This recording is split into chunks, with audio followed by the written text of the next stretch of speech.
जय जगन्नाथ। ओडिशार सबू भाइयों भौणी मानको मोर नमस्कार एवं जुहार।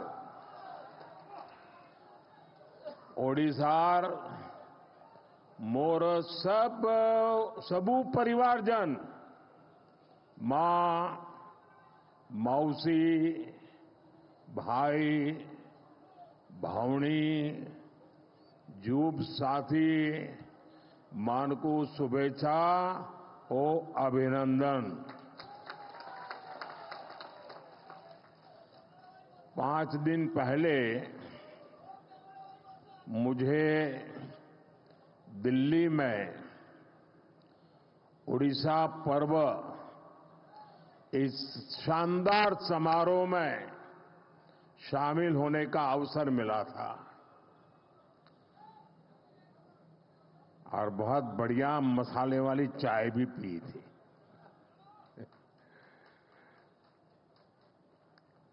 और मैंने धर्मेंद्र को जरा डांटा था। मैंने कहा यार इतना बढ़िया कार्यक्रम किया, मेरे पास जरा ज्यादा समय होता तो मैं और ज्यादा अंदर घूम लेता। शानदार कार्यक्रम था जी। ओडिशा पर्व में उड़िया विरासत और गौरव के वो भव्य दर्शन, उड़ीसा के लोगों का स्नेह और अपनापन, वो मेरे लिए बहुत ही यादगार पल है। आज मुझे बाबा लिंगराज की पावन धरती पर आने का सौभाग्य मिला है। मैं इस एकाम्र क्षेत्र को प्रणाम करता हूं। मैं महाप्रभु जगन्नाथ के चरणों में प्रणाम करता हूं। साथियों, यहां एयरपोर्ट पर ही इतनी संख्या में आपका आना, उड़ीसा के लोगों का आना, और मुझे तो इसका एंड दिखता ही नहीं है, लोग ही दिखते हैं।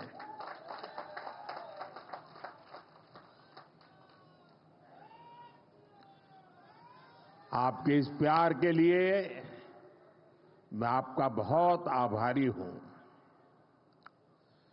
और मैं देख रहा हूं कि एक उमंग, ऊर्जा आपके चेहरों पर, खुशी, चमक मैं देख भी रहा हूं, मैं अनुभव कर रहा हूं। और ये चमक बता रही है कि महाराष्ट्र चुनाव के नतीजों ने, हरियाणा के चुनाव के नतीजों ने, और इन दिनों देश भर में जो उपचुनाव हुए उससे जो नतीजे आए हैं, पूरे देश में कैसा विश्वास भर दिया है, ये मैं आपके आंखों में देख रहा हूं। अब देखिए, उड़ीसा ने शुरुआत की, फिर हरियाणा, फिर महाराष्ट्र, और यही तो भाजपा की विशेषता है और यही हमारे कार्यकर्ताओं का सामर्थ्य है, हमारी पार्टी के कार्यकर्ताओं का सामर्थ्य है। विपक्षी दल बीजेपी सरकार के खिलाफ सुबह शाम अपप्रचार करते रहते हैं, लेकिन जनता बीजेपी सरकार के कामों को देखकर उन्हें आशीर्वाद देने खुद मैदान में दौड़ पड़ती है। आप याद करिए, चुनाव से कुछ महीने पहले तक बड़े बड़े पॉलिटिकल एक्सपर्ट्स ओडिशा में बीजेपी को पूरी तरह से खारिज कर रहे थे। ये लोग कह रहे थे कि उड़ीसा में बीजेपी इतनी बड़ी ताकत बन ही नहीं सकती कि वो अपने आप अपने बलबूते पर सरकार बना ले। लेकिन जब परिणाम आए तो सारे के सारे अपने आप को बड़ा तीसमार खा मानते थे। वो लोग हैरान हो गए, क्योंकि उड़ीसा के लोगों ने भाजपा की केंद्र सरकार के कामों को और दिल्ली में बैठते हुए भी उड़ीसा के लोगों के साथ जो अपनापन का नाता, सुख दुख का साथ, ये 10 साल में उड़ीसा के गांव गांव, घर घर ये बात पहुंच चुकी थी। जब राज्य में हमारी सरकार भी नहीं थी, हमारी योजनाओं के नाम भी बदल दिए जाते थे, सब कुछ होता था, फिर भी ओडिशा के विकास के लिए पूरी लगन और ईमानदारी से हम लगातार काम करते रहे। केंद्र सरकार ने, और मैं कहता हूं भारत सरकार के मंत्रिपरिषद में जितना उड़िया का प्रतिनिधित्व रहा है, पहले कभी नहीं रहा। और केंद्र सरकार ने कभी ये नहीं सोचा कि यहां पर जो सरकार है वो हमारे साथ है, नहीं है, कार्यकर्ताओं को अच्छा लग रहा है, बुरा लगता है, हम वो नहीं सोचते थे। हम जनता का भला करना सोचते थे। और हमने उड़ीसा को केंद्र से मिलने वाले बजट को 3 गुना किया था। हमने उड़ीसा के लिए नई नई योजनाएं बन चलाई, यहां वर्ग हर समाज की समान भाव से सेवा की। और इसलिए उड़ीसा की जनता बीजेपी की नीतियों को और कार्यशैली को भली भांति जान पाई, उनका एक विश्वास पैदा हुआ और दिल खोलकर हमें आशीर्वाद दिया। मैं तो इंटीरियर में जाता था, कभी मैं संकोच करता था, अरे मेरी हिंदी भाषा में मैं बात कैसे पहुंचाऊंगा, लेकिन मैं देख रहा था कि भाषा भी कभी रुकावट नहीं बनी, भाव इतने मजबूत थे जो भाषा से भी ऊपर सवार हो जाते थे। साथियों, मुझे पहले सीएम के रूप में गुजरात की सेवा करने का मौका मिला, फिर पीएम के रूप में देश की जनता का सेवा करने का मौका मिला, और आप सबने, देशवासियों ने तीसरी बार एक सरकार बनाई। मैं दुनिया में जहां भी जाता हूं, सारा दुनिया के लोगों को लगता है भाई क्या बात है, हिंदुस्तान के लोग 140 करोड़ का देश, इतना बड़ा देश, और लगातार एक सरकार को बार बार चुनता जा रहा है। हम 14 में आए, 19 में आए,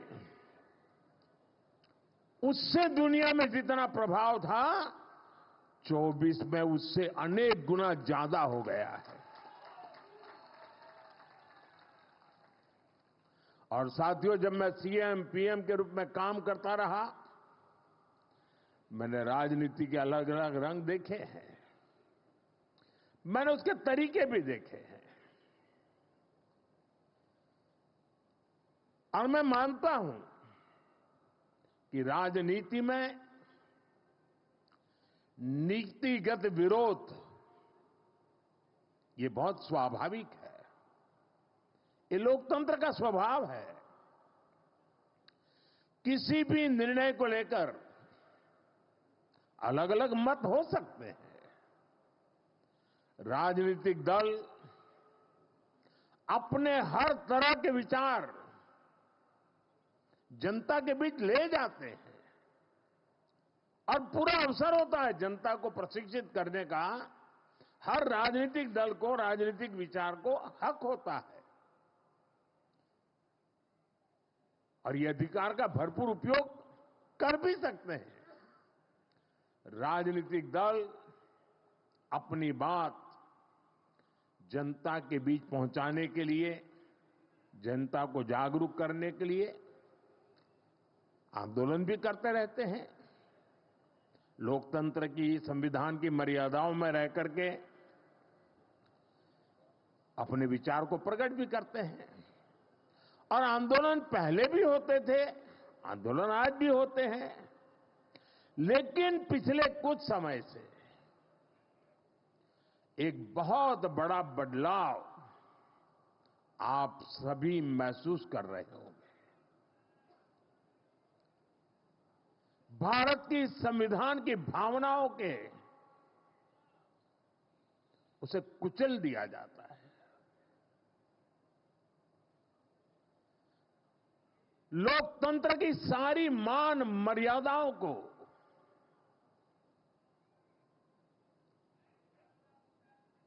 अस्वीकार किया जाता है। जो लोग सत्ता को अपना जन्मसिद्ध अधिकार समझते हैं, उनके पास केंद्र की सत्ता पिछले एक दशक से वो खो चुके हैं। और पहले दिन से देश की जनता किसी और को आशीर्वाद दे, इसका गुस्सा जनता के ऊपर भी है। इस स्थिति ने उनके अंदर इतना गुस्सा भर दिया है कि वो देश के खिलाफ साजिश करने में जुटे हैं। ये लोग अपना गुस्सा जनता पर ही निकालने लगे हैं। देश को गलत दिशा में ले जाने के लिए उन्होंने लोगों को गुमराह करना शुरू कर दिया।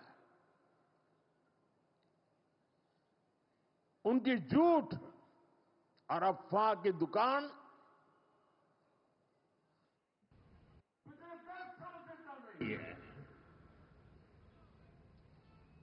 अब उन्होंने इस अभियान को और तेज कर दिया है। ऐसे में जागृत नागरिकों को, भाजपा के कार्यकर्ताओं के लिए, जो देश को प्यार करते हैं उनके लिए, जो संविधान का सम्मान करते हैं उनके लिए, जो लोकतंत्र को जीते हैं उनके लिए, ऐसे लोगों की हरकतें, उनके इरादे, उनके कारनामे बहुत बड़ी चुनौती बनते जा रहे हैं। और इसलिए मैं सभी देशवासियों से कहना चाहूंगा, लोकतंत्र के प्रति समर्पित हर कार्यकर्ता को कहना चाहूंगा, हमें हर पल सतर्क रहना है और लोगों को जागरूक करते रहना है। हमें हर झूठ को बेनकाब करना है। सत्ता के ये भूखे लोग जनता से सिर्फ झूठ बोलते आए हैं। जब इनका एक झूठ लोगों पर काम नहीं करता तो उससे बड़ा दूसरा झूठ गढ़ते हैं। ये अपने कार्यकर्ताओं को भी झूठा दिलासा देने के लिए यही कर रहे हैं। मैं तो, आप भी तो देखते होंगे ना, 2019 में जो चौकीदार उनके लिए चोर था, 2024 में आते आते वो ईमानदार हो गया और एक बार भी चौकीदार को चोर तो गाली नहीं पड़ी। इनका मकसद सिर्फ यही है कि किसी तरह देश की जनता को गुमराह करके सत्ता पर उनका कब्जा हो, ताकि देश आजाद हुआ तब से आज तक जो लूट चलाने वाला गिरोह है, अलग अलग नकाब पहन करके निकला हुआ एक गिरोह है, उसको देश की जनता को लूटने का एक मौका मिल जाए। साथियों, आज केंद्र की भाजपा सरकार उड़ीसा के गौरव को, उड़ीसा को बड़ी प्राथमिकता दे रही है।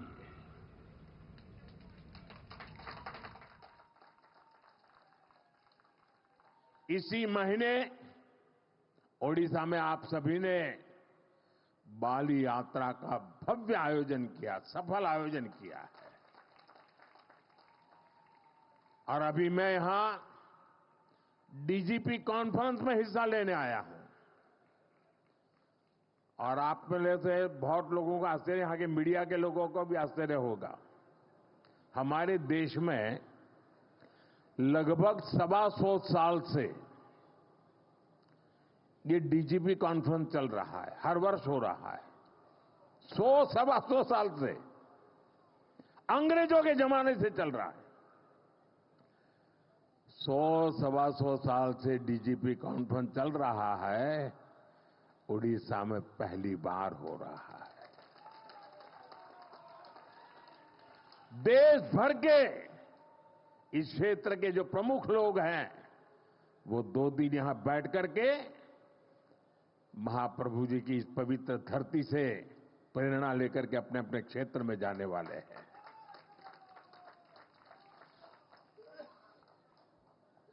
अभी तो डीजीपी कॉन्फ्रेंस है।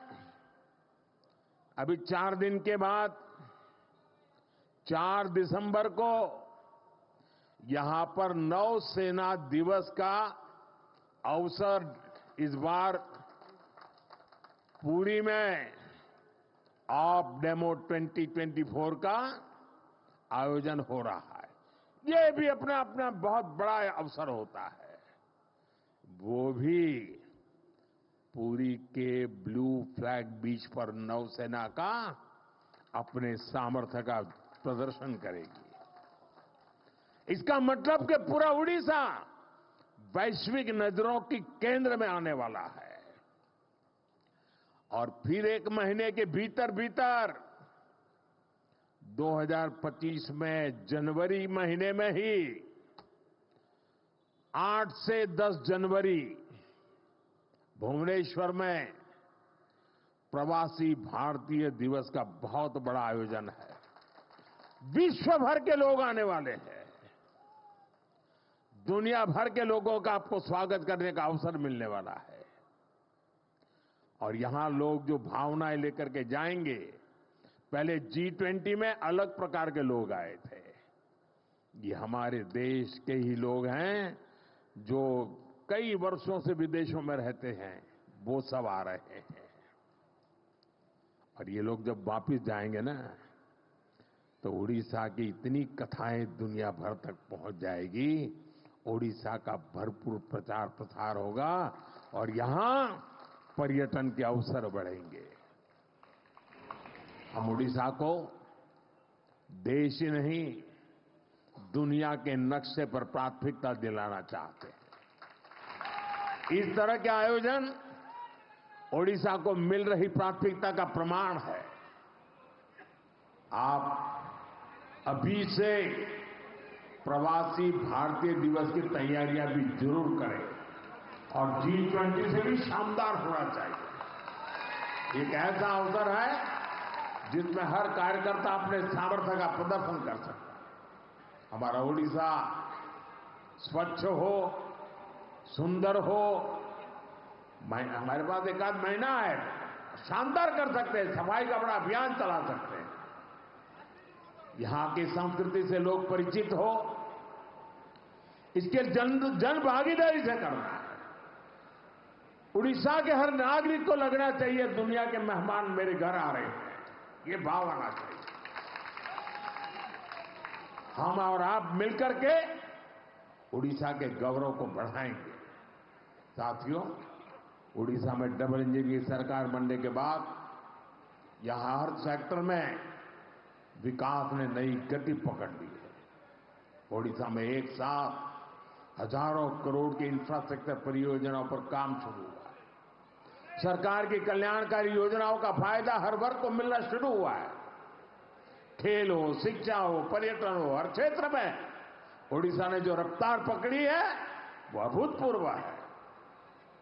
ओडिशा के शहरों में आधुनिक सुविधाएं, नई नई सुविधाएं जोड़ी जा रही है और राज्य की भाजपा सरकार यहां स्टार्टअप इकोसिस्टम डेवलप करने पर फोकस कर रही है। नौजवानों का उज्जवल भविष्य का शिलान्यास हो रहा है। राज्य की धरोहर को समृद्ध बनाने का अभियान भी तेज गति से चलाया जा रहा है। मिशन पूर्वोदय से भी उड़ीसा का विकास की नई रफ्तार पकड़ रहा है। जब इंफ्रास्ट्रक्चर बेहतर होगा तभी यहां की खनिज संपदा, यहां के समुद्री तट औद्योगिक अवसरों में बदलेंगे। साथियों, नए उद्योग प्रदेश में आए, इसके लिए सरकार द्वारा सही नीतियां और सही नीयत की भी जरूरत होती है और जो आज देश और दुनिया के लोग अनुभव कर रहे हैं भाजपा की सरकार बनने के कारण। और ये काम उत्कर्ष उत्कल अभियान के जरिए हो रहा है। उड़ीसा को नए निवेश के लिए तैयार किया जा रहा है। यहां नए उद्योग लगेंगे, नए अवसर बनेंगे, युवाओं को रोजगार मिलेगा। युवा बड़े बड़े अवसरों के लिए तैयार हो, उनके सामर्थ्य का सही इस्तेमाल हो, इसके लिए शिक्षा व्यवस्था में भी बड़े परिवर्तन की जरूरत है। इसलिए भाजपा की सरकार आते ही हमने राज्य में राष्ट्रीय शिक्षा नीति को पूरी तरह लागू किया। ओडिशा में स्कूलों के लिए पीएम श्री योजना और हायर एजुकेशन के लिए पीएम उषा योजना को भी लागू किया है। भाइयों बहनों, एक और हम भविष्य निर्माण की दिशा में आगे बढ़ रहे हैं। दूसरी ओर उड़ीसा को जन कल्याणकारी योजनाओं का भी लाभ मिल रहा है। उड़ीसा के लाखों गरीब परिवारों को पक्का मकान देने का अभियान तेजी से आगे बढ़ रहा है। हर घर तक पानी पहुंचाने के लिए हमारी सरकार मिशन मोड में काम कर रही है। गरीबी के खिलाफ लड़ाई, गरीब के जीवन स्तर को बेहतर बनाने के प्रयास और पूरी ताकत से तेज किए गए। साथियों, उड़ीसा के लोग हमारी सरकार आने के बाद एक और बड़ा अंतर देख पा रहे हैं। हमारे मुख्यमंत्री मोहन चरण मांझी जी आज उड़ीसा के अलग अलग हिस्सों का दौरा कर रहे हैं। उड़ीसा को पहली बार गांवों में पता चलता है कि मुख्यमंत्री गांव में भी कभी आते हैं। जनता से जुड़ना और जनता के बीच जाकर उनकी समस्याओं को समझना, यही भाजपा की परंपरा है, भाजपा की संस्कृति। साथियों, बीजेपी की सरकारें इतनी सफल इसलिए होती है क्योंकि हमने इस देश की आधा आबादी महिलाएं, उनके विकास पर भी उतना ही तवज्जो दिया है, उतना ही महत्व दिया है। ओडिशा में भी हमारी सरकार बनते ही माताओं बहनों के लिए कई बड़े कदम उठाए गए। माता सुभद्रा का आशीर्वाद लेकर हमने सुभद्रा योजना शुरू की। ये योजना महिला सशक्तिकरण की पहचान बनेगी। जब हमारी माताएं बहनें आर्थिक रूप से सशक्त होगी तो राज्य की अर्थव्यवस्था में उनका योगदान बढ़ेगा। मुझे खुशी है कि बीजेपी के प्रयासों से ओडिशा की आदिवासी बेटी द्रौपदी मुर्मू जी आज देश की राष्ट्रपति है।